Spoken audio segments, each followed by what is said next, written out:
ঠিক এই মুহূর্তে আছি মিন্টো রোডের ডিবি কার্যালয়ে। অভিনেত্রী নুসরাত ফারিয়াকে গ্রেপ্তারের পর এখানে আনা হয়েছে এবং তাকে জিজ্ঞাসাবাদ করা হচ্ছে। জিজ্ঞাসাবাদ শেষে জানা যাবে তার বিরুদ্ধে পরবর্তীতে কী আইনগত ব্যবস্থা নেওয়া হচ্ছে। মূলত আজকে দুপুরে থাইল্যান্ড যাওয়ার সময় হজরত শাহজালাল আন্তর্জাতিক বিমানবন্দর থেকে নুসরাত ফারিয়াকে গ্রেপ্তার করে ইমিগ্রেশন পুলিশ। এরপর তাকে ওখানে প্রাথমিক জিজ্ঞাসাবাদ শেষে ভাটারা থানায় হস্তান্তর করা হয় এবং সেখান থেকে ডিবিতে আনা হয়েছে তাকে। এখন পর্যন্ত জিজ্ঞাসাবাদ চলছে। পুলিশ সূত্রে জানা গেছে 2024 সালে বৈষম্য বিরোধী আন্দোলনের সময় ভাটারা থানায় দায়ের করা এক হত্যা চেষ্টার মামলায় নুসরাত ফারিয়ার বিরুদ্ধে গ্রেপ্তারি পরোয়ানা জারি করা ছিল। ওই মামলার ভিত্তিতেই তাকে আটক করা হয়েছে। জনপ্রিয় নায়িকা কিন্তু এর আগেও বহুবার আলোচনা ও সমালোচনার জন্ম দিয়েছেন। বিভিন্ন সময়ে খোলামেলা পোশাক এবং বিদেশ ঘুরে বেড়ানোর ছবি পোস্ট করে নেটিজেনদের কটাক্ষের শিকার হয়েছেন বহুবার। আওয়ামী লীগ সরকার পতনের ফলে কেবল রাজনৈতিক অঙ্গনে নয়, বরং এর প্রভাব পড়েছে শোবিজ অঙ্গনেও। হাসিনা সরকারের পতনের পর আলো আসবেই নামে একটি হোয়াটসঅ্যাপ গ্রুপের কিছু স্ক্রিনশট ফাঁস হয়। তারপর থেকেই বেরিয়ে আসতে শুরু করে শোবিজ তারকাদের থলের বিড়াল।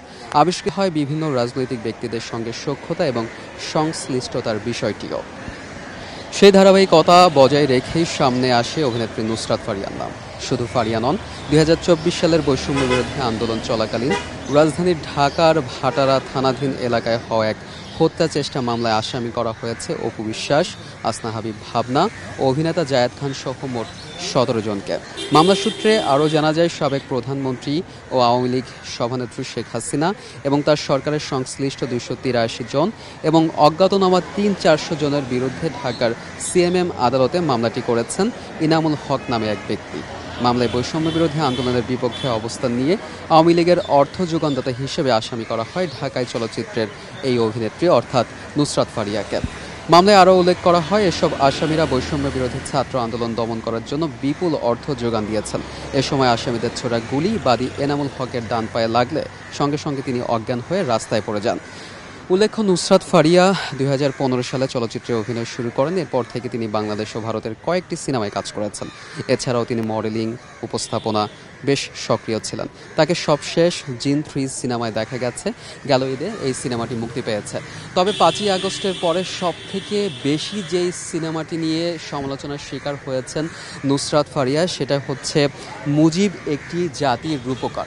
এই সিনেমাটি মুক্তি পাওয়ার পরে তিনি যতটা প্রশংসিত হয়েছিলেন, কিন্তু 5ই আগস্টের পরে তার থেকে অনেক বেশি সমালোচিত হয়েছেন এবং এই সমালোচনার জের ধরেই কিন্তু একটার পর একটা বিতর্ক সৃষ্টি হয়েছে এবং তাকে কেন্দ্র করে নেটিজেনদের মধ্যে দুইটা ভাগে বিভক্ত হয়েছে। আর সবশেষ পরিণতি হচ্ছে এখন তিনি ডিবি কার্যালয়ে ডিবি হেফাজতে আছেন।